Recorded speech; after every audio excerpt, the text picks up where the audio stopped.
Puji Tuhan, Bapak Ibu, kita kembali lagi di minggu ini. Mari kita bersatu di dalam doa sebelum kita memulai ibadah kita pagi hari ini. Tuhan, kami bersyukur pagi ini Engkau masih menyertai kami, memberkati kami, kasih-Mu terus tercurah atas setiap kami. Pada saat ini mari urapi setiap kami, urapi umat-Mu, Bapak Ibu yang ada di rumah. Engkau juga memberkati, mengurapi sehingga setiap pujian yang kami naikkan ke hadirat-Mu, Engkau disenangkan dan Kau bertata di atas setiap pujian kami. Terpujilah nama-Mu Tuhan. Kami mau memuji-Mu lebih lagi, sama-sama yang mau memuji Tuhan, sama-sama katakan amin. Saya undang Bapak Ibu untuk bangkit berdiri. Kita nyanyikan pujian, sukacita pujian di rumah-rumah dan tarian di jalan-jalan.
Bangkit berdiri, kita mau siapkan hati kita untuk mendengarkan firman Tuhan. Mari sama-sama kita katakan sama Tuhan, inilah yang kami renungkan Tuhan setiap waktu. Biar kami mau bernyanyi, bermazmur, memuji dan mengagungkan Engkau Tuhan. Di setiap saat, di waktu, di tempat di mana kami bisa memuji-Mu, di tempat di mana kami, dimanapun kami berada, kami bisa menyembah-Mu Tuhan. Taruh itu Tuhan, taruh roh pujian penyembahan-Mu di dalam setiap kami Tuhan. Dan biar kehidupan kami boleh menyenangkan hati-Mu ya Yesus. Terima kasih ya Tuhan. Haleluya. Thank you Lord Jesus.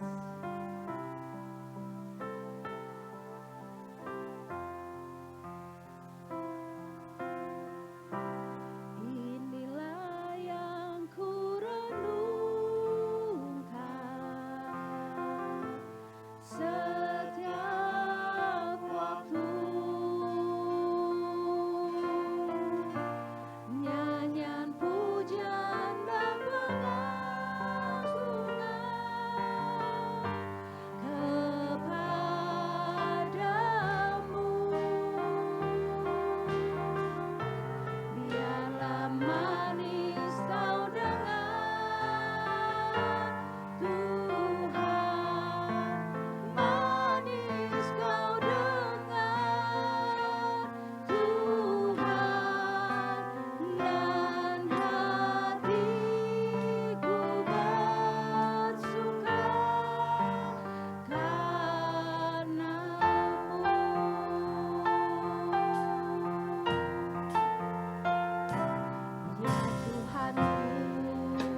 disenangkan. Engkau berkata di atas setiap penyembahan kami. Oh, Syaramaya Ramaya Syaramaya Ramaya Ramaya Sanda. Ya Kana Ramo, Ya Naramo, Ya Nanarana.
pujian, hormat kami kembalikan semuanya kepadamu ya Tuhan.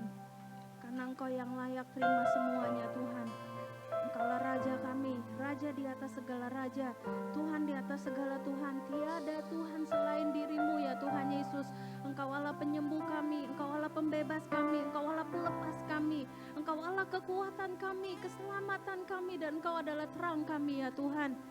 Dan biarlah firman-Mu itu akan menjadi jalan yang menerangi kehidupan kami Tuhan. Kami kuat karena firman-Mu, kami dapat bangkit karena firman-Mu Tuhan.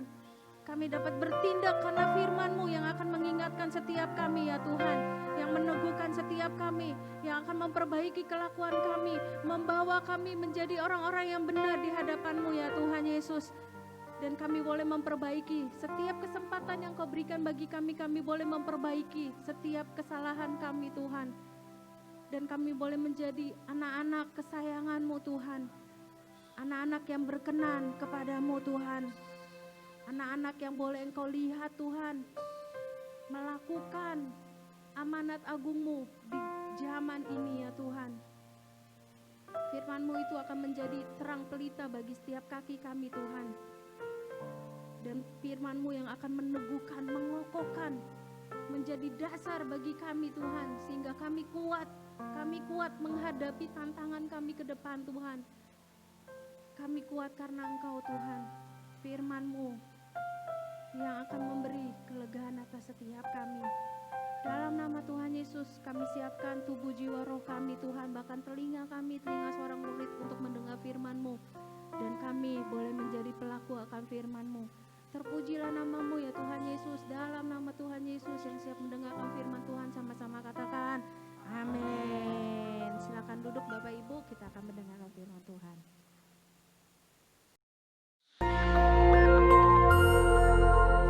Shalom Bapak Ibu Saudara sekalian. Hari ini kita akan membahas tentang ibadah online dan ibadah offline. Pandemi COVID-19 yang terjadi di tahun 2020 telah membawa begitu banyak perubahan dalam kehidupan kita semua. Cara kita belajar berubah, cara kita bekerja sekarang juga harus berubah.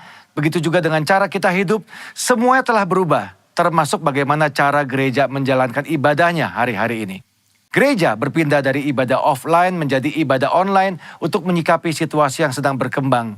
Pertanyaannya, apakah ibadah online itu sesuai dengan firman Tuhan atau tidak? Untuk itu, mari kita belajar tentang apa itu gereja. Dalam Matius 16 ayat yang ke-18, firman Tuhan berkata, "Dan aku berkata kepadamu, engkau adalah Petrus, dan di atas batu karang ini, aku akan mendirikan jemaatku, dan alam maut tidak akan menguasainya." Kata jemaat di sini diambil dari bahasa asli yaitu eklesia. Ek artinya keluar dan kalein artinya memanggil. Eklesia, Tuhan memanggil umatnya dari dalam dunia untuk masuk ke dalam kerajaan Allah. Dari pengertian ini kita bisa mendapati pemahaman bahwa gereja itu bukan bicara soal gedung, tempat, organisasi, dan lain sebagainya. Tapi gereja berbicara tentang orang-orang yang ada di dalamnya. Gereja adalah perkumpulan orang-orang kudus yang menerima keselamatan lewat pengorbanan Yesus di kayu salib, yang percaya bahwa Yesus adalah Tuhan, penuh dengan Roh Kudus dan hidupnya sesuai dengan firman Tuhan. Itulah gereja yang sesungguhnya. Dan kita adalah gereja. Ya, Anda adalah gereja. Kitalah semua gereja yang sesungguhnya. Sekarang bagaimana dengan ibadah online? Apakah ibadah online itu Tuhan berkenan atasnya? Apakah Tuhan menyertai ibadah online? Apakah ibadah online adalah sesuatu yang sah dan benar untuk kita lakukan? Jawabannya tentu saja iya. Tuhan pasti menyertai ibadah online. Tuhan hadir di dalam ibadah online. Dan ibadah online adalah ibadah yang sah dan boleh kita lakukan. Apa dasarnya? Ingat, gereja bukan bicara soal gedung, tempat, dan organisasi. Tapi gereja berbicara tentang orang-orang yang ada di dalamnya. Bagi sebagian orang, mereka merasa bahwa beribadah online rasanya berbeda dengan pada waktu ibadah offline. Tentu saja Bapak Ibu Saudara, berkumpul bersama dengan 100 orang rasanya pasti berbeda dengan berkumpul bersama 2 atau 3 orang seperti yang sedang kita lakukan sekarang. Tapi ingat, jangan pakai perasaan. Datang kepada Tuhan, pakai iman, jangan pakai perasaan. Yohanes 4 ayat 23-24 firman Tuhan berkata seperti ini. Tetapi saatnya akan datang dan sudah tiba sekarang, bahwa penyembah-penyembah benar akan menyembah Bapa dalam roh dan kebenaran, sebab Bapa menghendaki penyembah-penyembah demikian. Allah itu roh, dan barang siapa menyembah Dia harus menyembahnya dalam roh dan kebenaran. Dikatakan bahwa kita itu menyembah Tuhan yang adalah roh. Roh itu tidak bisa dibatasi oleh ruang dan waktu. Artinya, ibadah kita juga seharusnya tidak dibatasi oleh ruang dan waktu. Kenapa? Karena Tuhan bisa datang kapanpun, dimanapun, dan dengan cara apapun. Tuhan adalah pribadi yang tidak bisa dibatasi oleh ruang, waktu, dan tempat. Begitu juga seharusnya dengan ibadah-ibadah kita. Apakah masih ingat peristiwa pencurahan Roh Kudus di zaman para rasul? Mereka tidak punya gedung yang bagus, mereka tidak berkumpul di tempat yang mewah, mereka tidak punya peralatan sound system seperti yang kita miliki sekarang. Tetapi lihat apa yang terjadi pada waktu mereka berkumpul bersama-sama sebagai sebuah gereja, unity di sana. Tuhan mencurahkan rohnya atas mereka semua. Yang paling penting adalah esensinya, bukan caranya. Ibadah secara online adalah cara untuk kita melakukan sesuatu dalam menyikapi situasi yang ada hari-hari ini. Tetapi yang tidak boleh berubah adalah esensi daripada ibadah itu sendiri. Apa esensi dari sebuah ibadah? Tuhanlah yang menjadi pusat dari semua yang kita lakukan pada waktu ibadah itu berlangsung. Cara bisa berubah, cara hari ini bisa berbeda dengan cara tahun yang akan datang. Tetapi esensi dalam sebuah ibadah tidak pernah boleh berubah. Selain daripada itu, apakah kita sadar bahwa lewat ibadah online, firman Tuhan itu tersebar lebih jauh dan lebih luas daripada yang pernah kita bayangkan sebelumnya. Dengan kata lain, ibadah secara online ini mempercepat penyebaran Injil, seperti yang diperintahkan dalam amanat agung. Sekarang kita akan membahas bagian terakhir. Apakah setelah pandemi ini berakhir, kita tidak perlu lagi datang ke gereja atau mengikuti ibadah offline seperti sebelumnya? Tentu saja tidak, Bapak Ibu Saudara sekalian. Ada 3 alasan kenapa kita tetap harus datang ke gereja berkumpul bersama-sama seperti yang kita lakukan di masa sebelumnya. Alasan yang pertama, 1 adalah atmosfer atau suasana ibadah. Yang kedua tentang impartasi dan pengurapan kuasa Roh Kudus yang biasa dilakukan lewat penumpangan tangan. Ini sulit untuk dilakukan pada waktu ibadah secara online. Yang ketiga yang tidak kalah penting adalah tentang persekutuan bersama-sama. Ingat, gereja adalah perkumpulan orang-orang percaya. Disebut kumpulan karena memang jumlahnya lebih dari 1. Dan di dalam perkumpulan ini ada rasa saling di dalamnya. Saling sayang, saling mengasihi, saling menegur, saling membangun, saling menyapa, saling mendoakan, saling menguatkan. Nah, hal-hal seperti ini tentu sulit untuk dilakukan di dalam ibadah secara online. Pada dasarnya kita adalah makhluk sosial. Tuhan menciptakan kita tidak untuk sendirian. Kita perlu untuk bertemu, berinteraksi satu sama lain kepada saudara-saudara seiman kita. Apakah Bapak Ibu Saudara tidak kangen untuk kembali beribadah bersama-sama dengan teman-teman kita sebelumnya? Kembali saling sapa, saling tegur, bertemu dengan gembala kita sendiri. Ayo jangan tinggalkan ibadahmu hari-hari ini. Tuhan Yesus tetap dekat dengan kita. Tuhan menyertai kita semua. Shalom.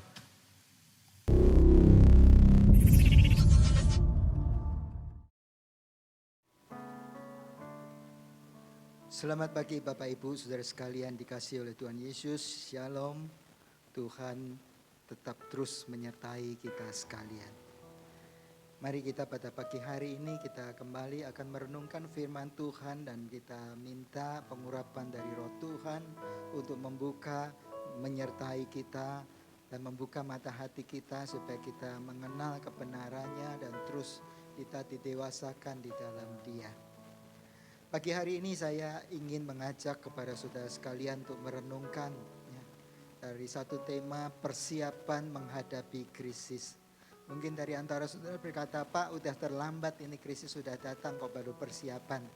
Tapi saudara saya mau berkata kepada saudara bahwa krisis itu masih terus akan terjadi ya, karena Tuhan sudah menetapkan satu hari murka atau hukuman Tuhan itu akan dijatuhkan atas dunia yang berdosa ini. Tetapi di samping itu karena kebaikan dan kemurahannya juga Ia telah memberitahukan kepada kita bagaimana supaya keselamatan itu menjadi milik kita kalau kita percaya menerima Dia sebagai Tuhan dan Juru Selamat kita. Yohanes pasal 3 ayat 16 berkata, karena begitu besar kasih Allah akan dunia ini, sehingga ia telah mengaruniakan anaknya yang tunggal, supaya barang siapa yang percaya kepada dia tidak binasa, melainkan beroleh hidup yang kekal. Pagi hari ini kita akan mempelajari dari firman Tuhan, bagaimana mempersiapkan diri menurut Yesus ya, di dalam menghadapi krisis di dalam kehidupan kita ini. Nah saudara, ada sementara orang yang menganggap atau mitos yang berkembang, saudara, berkata, oh membuat perencanaan itu tanda orang yang tidak beriman. Tanda orang tidak punya iman kalau seseorang membuat perencanaan. Saudara, kepada orang-orang yang demikian saya anjurkan silahkan membaca kisah hidup Yusuf ketika berada di tanah Mesir, di negeri Mesir. Bagaimana apa yang dilakukan pada 7 tahun masa kelimpahan dan apa yang kemudian dikerjakannya pada 7 tahun masa kelaparan. Yusuf membuat perencanaan yang matang. Dan oleh sebab itulah ia diangkat oleh Firaun untuk menjadi orang kepercayaannya untuk mengelola segala kelimpahan-kelimpahan yang diperoleh pada 7 tahun masa kelimpahan itu untuk mengatasi 7 tahun masa kelaparan yang terjadi. Dan kita membaca di dalam peristiwa itu bagaimana pada akhirnya bukan saja Mesir tetapi juga Israel dipelihara terhadap tahun-tahun kelaparan yang terjadi. Juga tidak ingatkah saudara apa yang Yesus sendiri katakan di dalam Lukas pasal 14 ayat 28 sampai 30. Di dalam Alkitab di sana dikatakan, sebab siapakah di antara kamu yang kalau mau mendirikan sebuah menara tidak duduk dahulu membuat anggaran biayanya. Kalau cukup uangnya untuk menyelesaikan pekerjaan itu.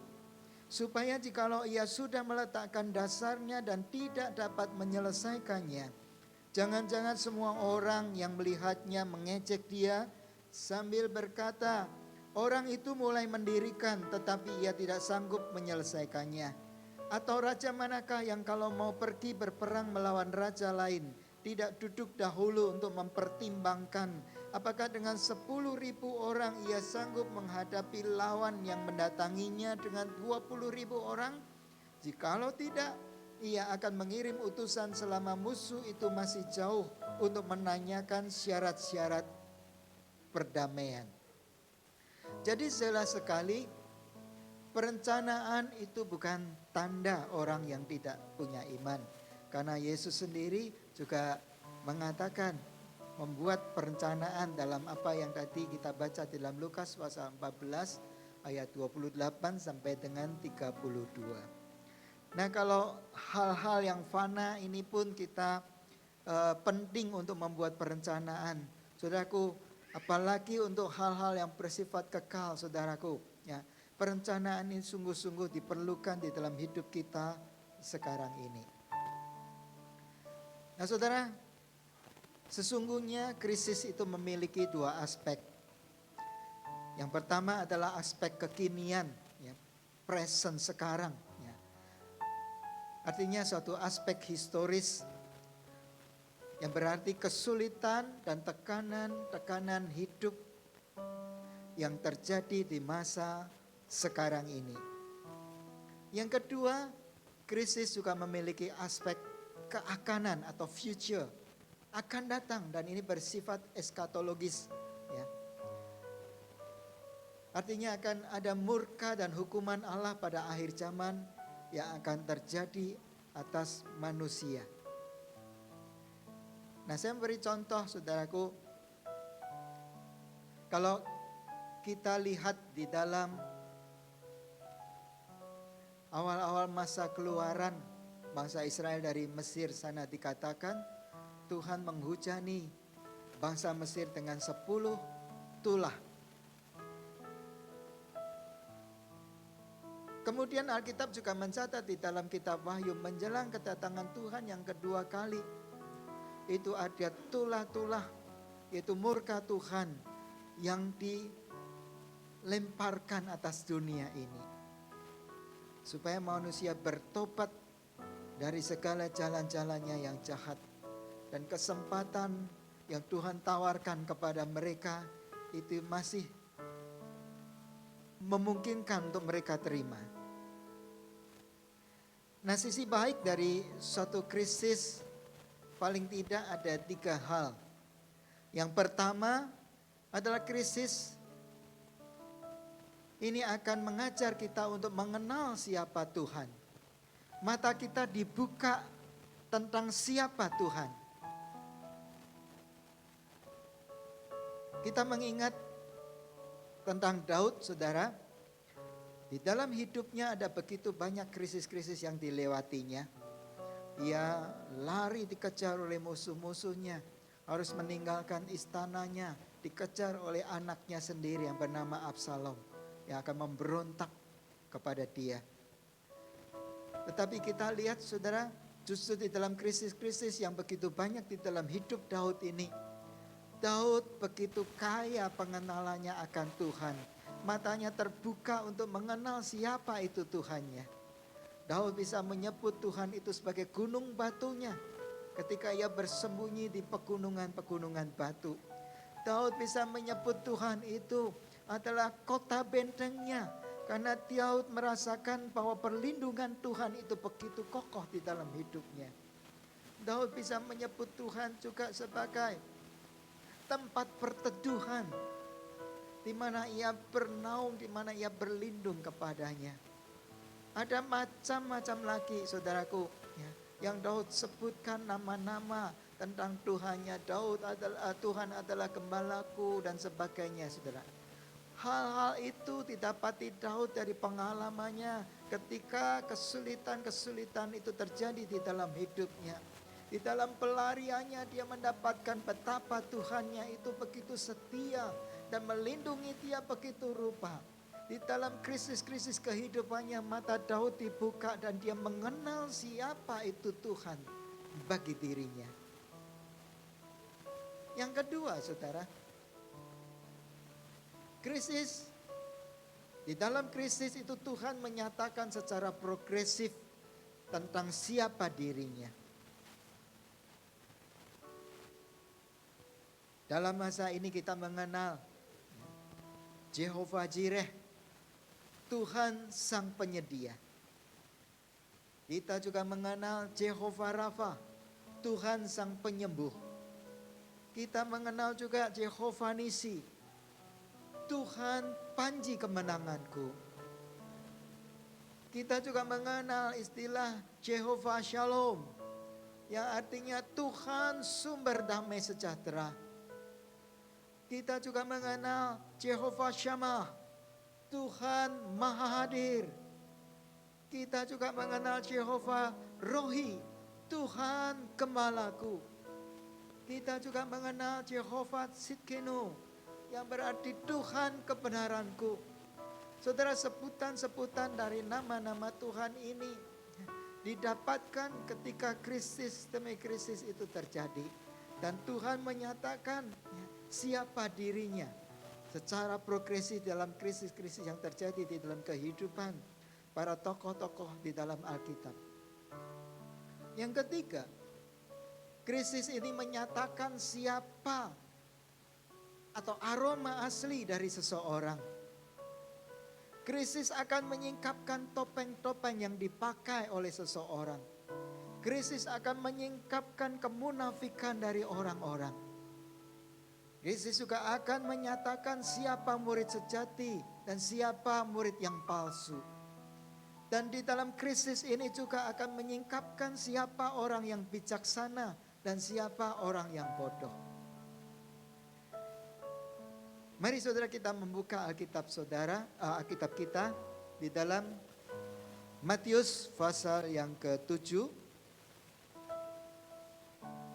Matius pasal yang ke-7 ayat 24 sampai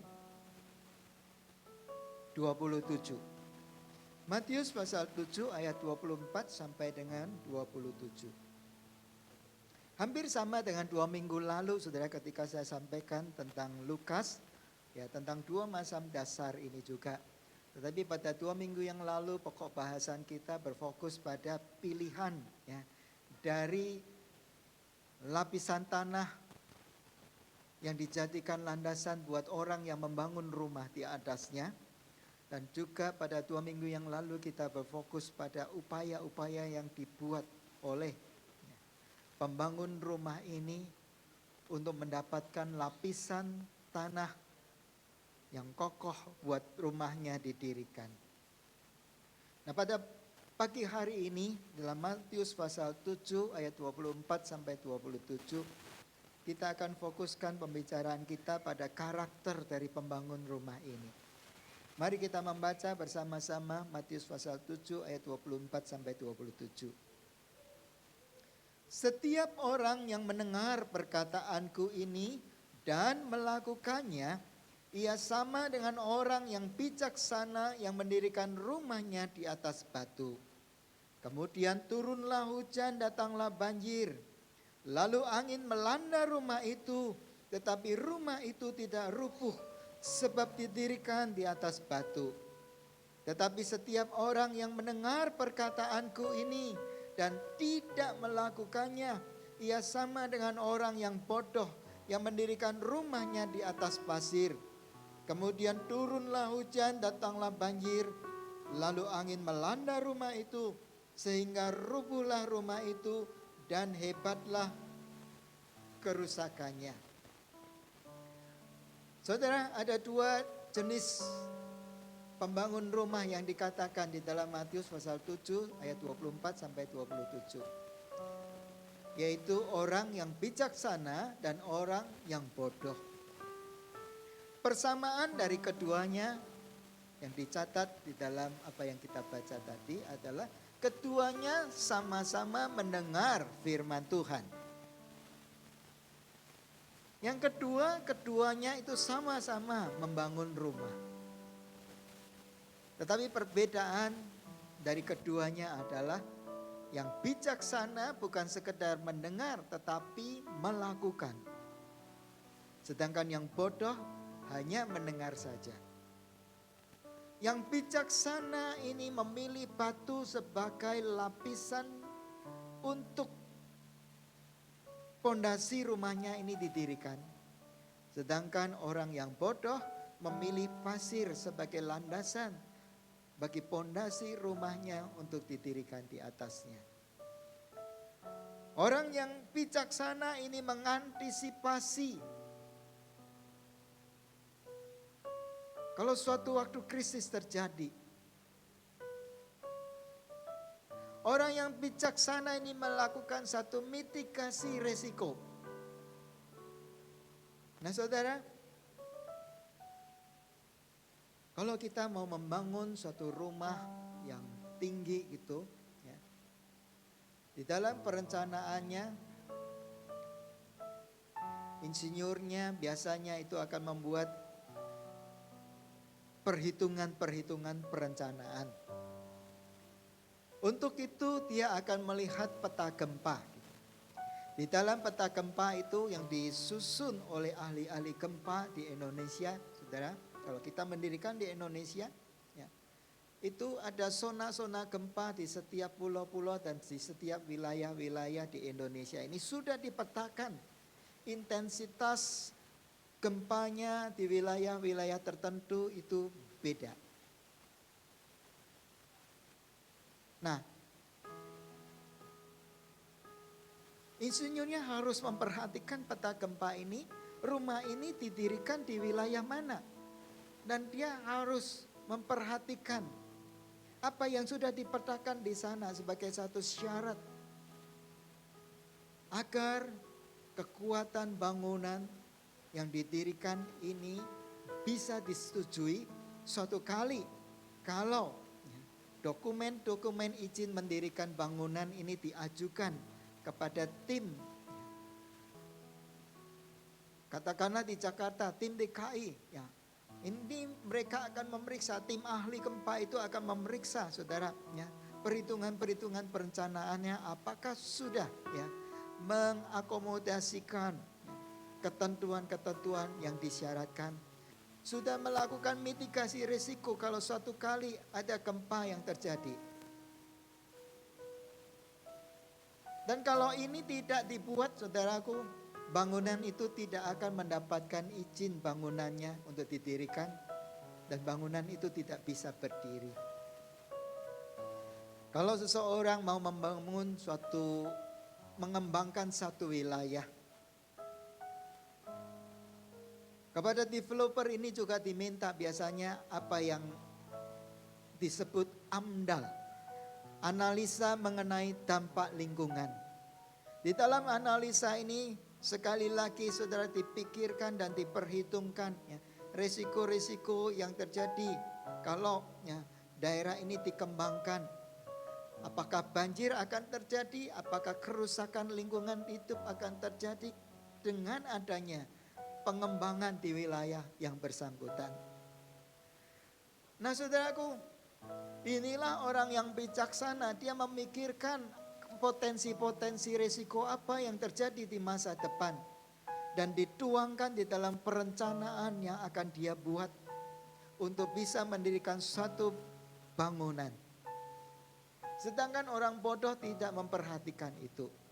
Oleh sebab itu, dari hasil kajian atau temuan ketika terjadinya banyak gempa waktu itu di Indonesia, rumah-rumah yang roboh ketika diteliti, saudara, diinvestigasi ternyata tidak memperhatikan ya, unsur-unsur ya, gempa yang terjadi yang sudah dipetakan di wilayah-wilayah yang bersangkutan. Hanya sekedar dibangun tetapi tidak memitigasikan resiko gempa yang terjadi. Nah itulah saudaraku, orang yang bijaksana adalah orang yang telah memikirkan ke depan, jauh ke depan dan membuat perencanaannya untuk meminimalisir resiko-resiko yang terjadi. Krisis di dalam bacaan kita pagi hari ini dinyatakan dengan kalimat, turunlah hujan, datanglah hujan, dan angin melanda rumah itu. Ini merupakan satu indikasi ada satu resiko, ada satu krisis yang akan terjadi, yang akan melanda rumah atau bangunan yang sedang didirikan ini. Saudara, sebelum krisis itu terjadi, itu tidak ada dikenal ya, orang bodoh dan orang bijaksana. Matius yang kita baca tadi tidak menyebutkan orang bodoh dan orang bijaksana sebelum krisis itu datang. Sebelum turun hujan, sebelum datang banjir, sebelum angin melanda rumah itu dan kemudian hasil dari rumah yang dibangun, inilah yang kemudian menjadikan satu indikasi siapakah pembangunnya itu. Apakah dia orang yang bijaksana atau orang yang bodoh. Nah ini yang tadi saya katakan, krisis terjadi itu untuk membongkar sifat asli dari manusia. Krisis terjadi untuk membongkar karakter yang asli, yang sebenarnya dari seseorang. Yang bijaksana adalah orang-orang yang mengantisipasi datangnya krisis dan membuat persiapannya. Sedangkan orang bodoh mengabaikan bencana atau krisis yang bisa terjadi di masa yang akan datang. Sekarang kita perhatikan ada kata membangun rumah. Nah, sudah menjadi sifat dari kebanyakan orang untuk bagian-bagian yang bisa kelihatan. Orang lebih senang dan orang lebih suka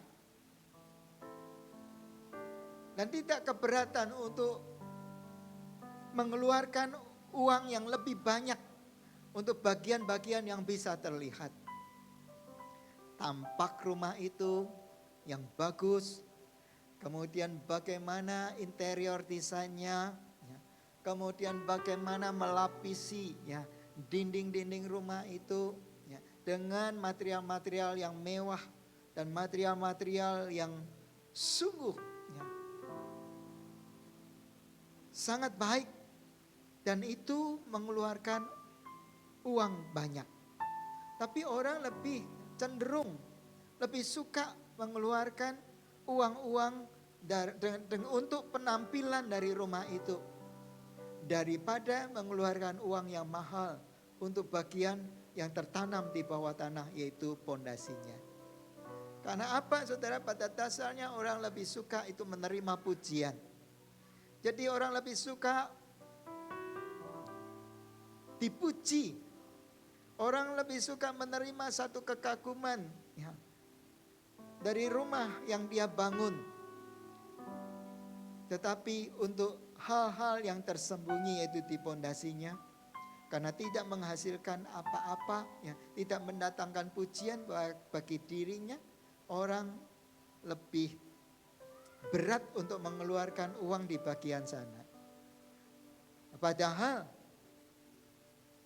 yang menentukan kokoh tidaknya suatu bangunan didirikan justru apa yang tidak terlihat, yaitu di dalam tanah, di atas pondasi ini.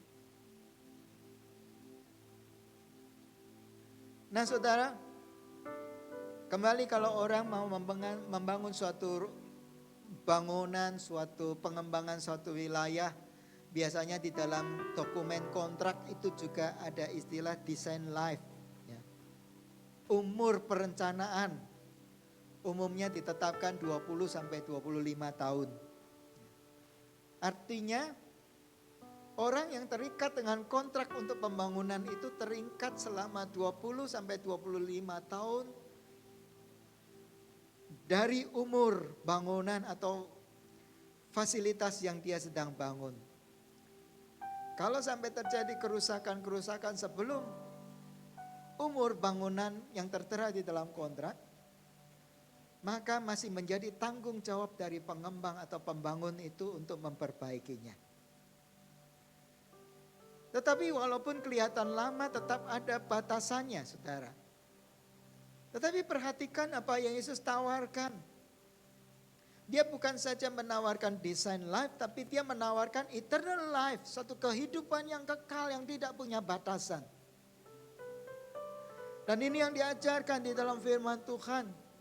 Yesus mengajarkan di dalam firman-firman-Nya bagaimana untuk memperoleh suatu kehidupan yang kekal.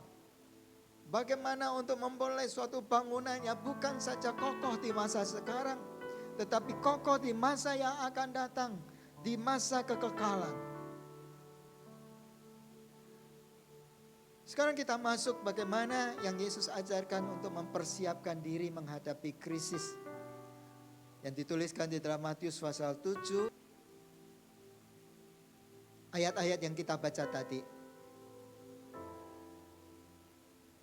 Yesus mengatakan bahwa setiap orang yang mendengarkan perkataanku dan melakukannya, ya, ia adalah orang yang bijaksana. Jadi rahasia untuk menghadapi krisis menurut Yesus Kristus adalah jika orang-orang itu bukan sekedar mendengar, tetapi melakukan perkataannya, melakukan apa yang dia ajarkan. Itulah rahasia di dalam menghadapi krisis baik di masa sekarang maupun di masa yang akan datang. Diumpamakan seperti orang yang mendirikan rumahnya di atas batu, di atas satu pondasi yang kokoh. Melakukan perkataan-perkataan Tuhan, melakukan firman Tuhan, itu merupakan satu latihan rohani di masa sekarang untuk dapat memberikan satu respon yang tepat saat krisis datang pada masa kini maupun di masa yang akan datang. Dan krisis yang terbesar di masa yang akan datang adalah ketika orang-orang itu dibuang dari hadirat Tuhan. Kalau saudara membaca Matius pasal 7 ayat 23, Dikatakan bukan setiap orang yang berseru kepadaku Tuhan, Tuhan akan masuk ke dalam kerajaan surga. Melainkan siapa yang melakukan firman Tuhan. Melainkan siapa yang melakukan kehendakku, kata Tuhan. Dialah yang akan masuk ke dalam kerajaan surga. Jadi sekali lagi saudara, peringatannya bukan sekedar mendengar firman Tuhan, tetapi melakukan firman Tuhan. Itulah yang akan membuat seseorang ini bisa memberikan respon yang tepat dan akhirnya akan beroleh selamat. Matius 7 ayat 25 berkata, ketika hujan turun, ketika banjir datang, dan angin melanda rumah itu tidak rubuh. Artinya rumah itu tetap berdiri dan orang itu selamat dari krisis yang terjadi di dalam hidupnya. Saudara, sekali lagi, inilah waktunya sekarang. Kesempatan ini masih ditawarkan kepada kita. Firman-firman Tuhan banyak diberitakan kepada kita. Sekarang dipaparkan kepada saudara. Apakah saudara mau menjadi orang yang bodoh atau orang yang bijaksana? Firman Tuhan jelas pada pagi hari ini berkata, orang yang bodoh dia akan mengabaikan bencana-bencana yang terjadi. Orang yang bodoh dia tidak mau tahu terhadap krisis-krisis yang akan terjadi. Tetapi orang yang bijaksana, dia akan bertindak hati-hati, bukan saja mendengarkan firman Tuhan, tetapi dia lakukan di dalam hidupnya sebagai satu landasan buat dia untuk berdiri kokoh ketika masa krisis itu terjadi.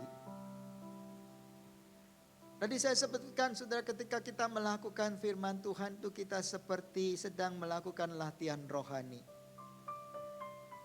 Nah, saya suka saudara akan ilustrasi ini bagaimana ketika seseorang belajar mobil. Walaupun seseorang itu telah mempelajari bagaimana ya teori-teorinya, bagaimana nanti kalau akan ujian mengambil SIM. Dia sudah hafal bagaimana tanda-tanda lalu lintas. Dan dia sudah memperhatikan dan dia mungkin juga sudah hafal ya, tentang transmisi-transmisi dari mobil. Dan mungkin dia juga bisa memvisualisasikan bagaimana mengendarai mobil. Tetapi selama dia belum duduk benar-benar di dalam mobil dan mengendarai mobil itu, dia masih belum sebagai orang yang terampil.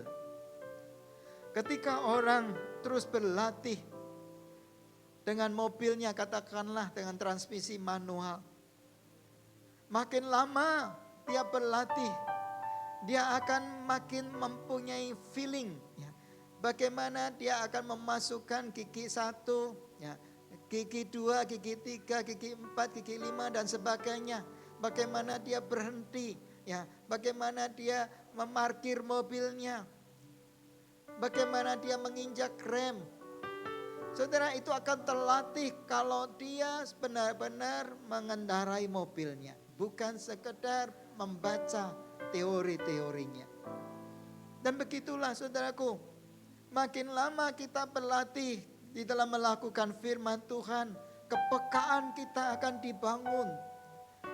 Sehingga kita bisa memberikan respon yang tepat apabila satu waktu ada bahaya mengancam, dan kita akan selamat daripadanya.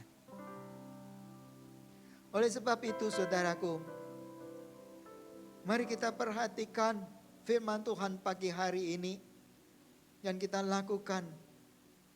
Tentu saja apa yang Yesus sungguh ingin kita lakukan. Karena dia menginginkan supaya kita selamat. Bahkan dia menghendaki sedapat-dapatnya semua orang diselamatkan. Bukan saja mendengar firman Tuhan, tetapi lakukan firman Tuhan. Sebagai penutup saudaraku, saya mengajak saudara untuk mengingat apa yang Tuhan katakan kepada Yosua pada waktu dia akan memasuki tanah perjanjian yang dijanjikan oleh Tuhan. Tuhan berkata kepada Yosua, kuatkan dan teguhkanlah hatimu. Jangan engkau lupa memperkatakan Taurat Tuhan, tetapi renungkanlah itu siang dan malam. Dan kemudian dikatakan, dan bertindaklah hati-hati sesuai yang tertulis di dalamnya. Lalu kalimat selanjutnya berkata, dengan demikian perjalananmu akan berhasil dan engkau akan beruntung. Saudara, perjalanan akan berhasil dan akan beruntung di kemudian hari ini belum terjadi selama Yosua tidak bertindak hati-hati sesuai dengan firman Tuhan yang tertulis di dalamnya. Jelas buat kita saudara, Tuhan menginginkan kebaikan kepada kita. Tuhan menginginkan kita selamat di dalam krisis-krisis kehidupan yang kita hadapi. Dan Dia berikan jalan kepada kita. Kerjakan, lakukan firman Tuhan yang telah kita terima dan kita dengar. Bapak Ibu Saudara-saudara sekalian, mari siapkan roti dan anggur di tangan saudara masing-masing. Kita akan masuk di dalam firman Tuhan pada pagi hari ini. Kita memeriksa hati kita, kita berdoa kepada Tuhan supaya kita menghormati perjamuan kudus ini, karena Tuhan sendiri yang memerintahkan untuk kita melakukannya menjadi peringatan akan aku, kata Tuhan Yesus. Peringatan akan kematian Tuhan Yesus. Peringatan akan korban yang Tuhan Yesus telah berikan kepada kita.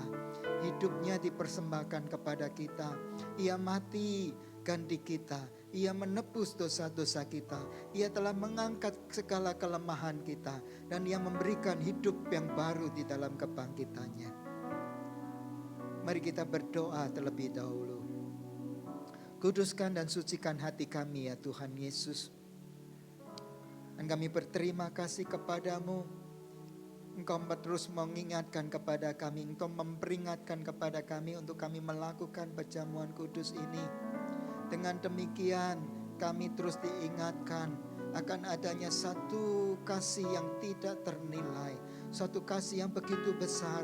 Yaitu kasih akan Tuhan Yesus Kristus sendiri. Yang telah memberikan hidupnya. Tuhan Yesus yang telah mati ganti kami. Tuhan Yesus telah menderita bagi kami. Tuhan Yesus telah menyerahkan dirinya bagi kami. Dengan demikian kami diperdamaikan oleh Allah Bapa, dengan Allah Bapa, dan kami boleh memiliki jalan masuk, jalan pendamaian dengan Bapa di surga. Terima kasih, di dalam nama Tuhan Yesus kami mau sambut tubuh dan darah-Mu. Saudara-saudaraku, firman Tuhan berkata, sebab apa yang telah kuteruskan kepadamu telah aku terima dari Tuhan, yaitu bahwa Tuhan Yesus pada malam waktu Ia diserahkan mengambil roti. Mari kita mengangkat roti di tangan kanan kita tinggi-tinggi. Dan sesudah itu Ia mengucap syukur atasnya. Ia memecah-mecahkannya dan berkata, inilah tubuhku yang diserahkan bagi kamu. Perbuatlah ini menjadi peringatan akan aku. Saudaraku, bukankah roti yang kita pecah-pecahkan ini adalah persekutuan dengan tubuh Kristus? Mari kita makan di dalam nama Tuhan Yesus Kristus.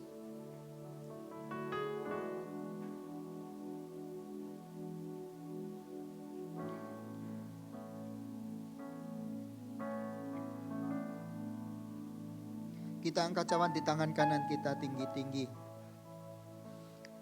Demikian juga Ia mengambil cawan sesudah makan lalu berkata, cawan ini adalah perjanjian baru yang dimeteraikan oleh darahku.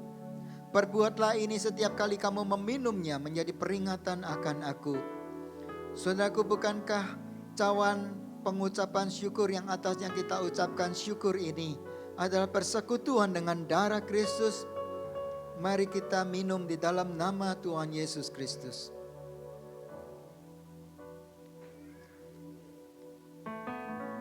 Kita naikkan syukur kita kepada Tuhan.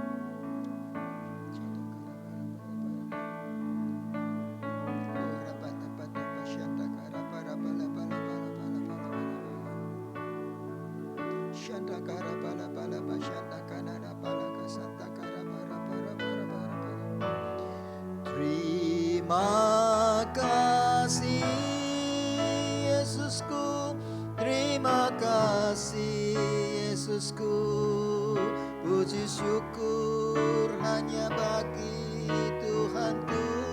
Terima kasih Yesusku, terima kasih Yesusku, puji syukur hanya bagi Tuhanku.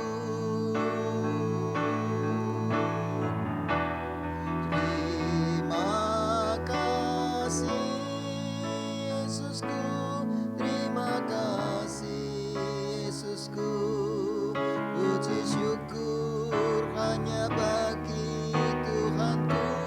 Terima kasih Yesusku, terima kasih Yesusku, puji syukur hanya bagi Tuhanku. Puji syukur hanya bagi Tuhanku.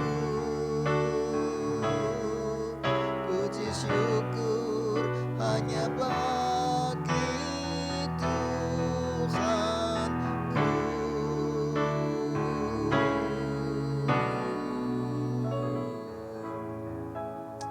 Pelihara dan diberkatilah umat-Mu di dalam hari-hari yang sukar ini ya Tuhan. Dan biarlah mereka mengalami bahwa Tuhan adalah Tuhan Jehovah Jireh, Tuhan penyedia, Tuhan yang menyediakan. Engkau adalah Tuhan yang memelihara, Engkau adalah Tuhan gembala kami.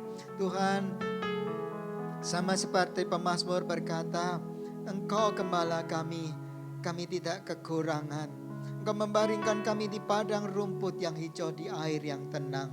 Dan di dalam masa-masa lembah kelam seperti sekarang ini, biarlah gada dan tongkat Tuhan yang menjadi penghiburan buat kami sekalian. Terima kasih Bapa, kalau Tuhan Yesus telah menyerahkan dirinya bagi kami. Firman Tuhan berkata, kalau anaknya sendiri yang dikasihinya telah diserahkan bagi kami, bagaimana mungkin Ia tidak memberikan kepada kami segala sesuatu bersama-sama dengan Dia. Oh, ini menjadi penghiburan dan kekuatan kepada kami ya Tuhan. Terima kasih kalau Engkau telah turun dari surga mendapatkan kami. Kami boleh yakin dan percaya Tuhan tidak akan menelantarkan kami. Karena untuk itu nyawa-Mu sendiri telah diberikan untuk mendapatkan kami. Dan kami bersyukur atas penghiburan ini. Terima kasih buat perjamuan kudus-Mu ini. Kami mintakan berkat Tuhan turun atas umat-Mu. Dan biarlah firman Tuhan yang telah diberitakan pagi hari ini dikerjakan, dilakukan, supaya mereka selamat di dalam menghadapi krisis masa kini dan krisis masa yang akan datang. Terima kasih, dalam nama Tuhan Yesus kami berdoa. Saudara-saudara sekalian, mari kita mengangkat tangan kita ke atas dan siapkan hati untuk terima berkat Tuhan. Kasih karunia yang berlimpah-limpah dari Allah Bapa, damai sejahtera dan sukacita dari Tuhan kita Yesus Kristus, penghiburan dan kekuatan dari Roh Kudus turun menyertai saudara-saudara sekalian sampai selama-lamanya.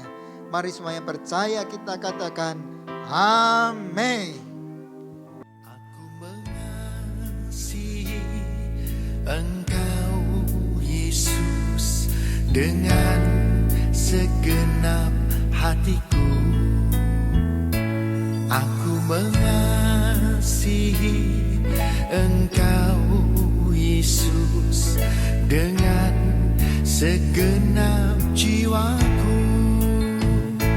Ku renungkan firman-Mu siang dan malam, ku pegang perintah-Mu dan ku lakukan.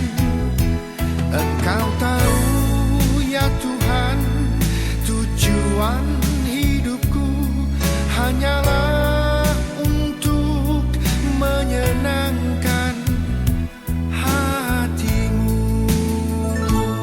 Aku mengasihi Engkau Yesus dengan segenap hatiku. Aku mengasihi Engkau Yesus dengan segenap jiwaku. Renungkan firman-Mu siang dan malam, ku pegang perintah-Mu dan ku lakukan. Engkau tahu ya Tuhan, tujuan hidupku hanyalah